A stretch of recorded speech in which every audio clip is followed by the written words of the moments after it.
विधानसभा निवडणुकीपूर्वीच बुलढाण्यात बघायला मिळतंय बुलढाणेकरांना बॅनर वॉर।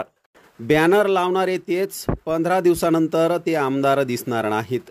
जालिंदर बुधवत यांची प्रतिक्रिया। बुलढाणा शहरात शेतकऱ्यांच्या विविध प्रश्नांसाठी राज्य सरकार विरोधात आक्रोश मोर्चा उभाटा शिवसेनेच्या वतीनं जिल्हाधिकारी कार्यालयावर काढण्यात आला होता।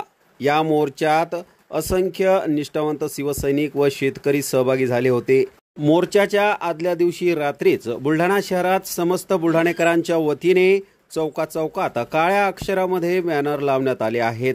या बॅनरवर विद्यमान आमदारांच्या वचनपूर्तीने विश्वास निर्माण झाला। आता आम्ही मत देऊन त्यांच्या कार्याला सन्मान देऊ। आमदारांनी वचनपूर्तीत प्रामाणिकता दाखवली।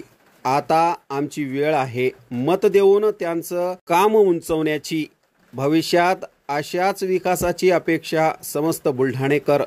या मथळ्याचे बॅनर लिहिण्यात आले आहेत। यावर बॅनर तेच लावतात तेच कौतुक सोहळा करतात। 15 दिवसाचे आमदार आहेत ते तुम्हाला पुढे दिसणार नाहीत, अशी टीका जिल्हा प्रमुख जालिंदर बुधवत यांनी केली आहे। तर विरोधी पक्षनेते अंबादास दानवे यांनी सुद्धा यावर प्रतिक्रिया दिली आहे। 19 सप्टेंबर रोजी बुलढाण्यात असंच एक बॅनर बघायला मिळालं होतं।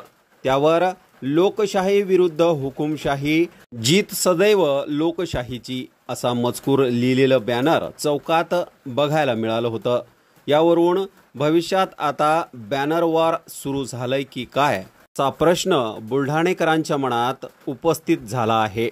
बुलढाणेकरांच्या नावाने लिहिलेल्या या बॅनरवर विरोधी पक्षनेते अंबादास दानवे व शिवसेना उद्धव बाळासाहेब ठाकरे पक्षाचे जिल्हा प्रमुख जालिंदर बुधवत यांची प्रतिक्रिया।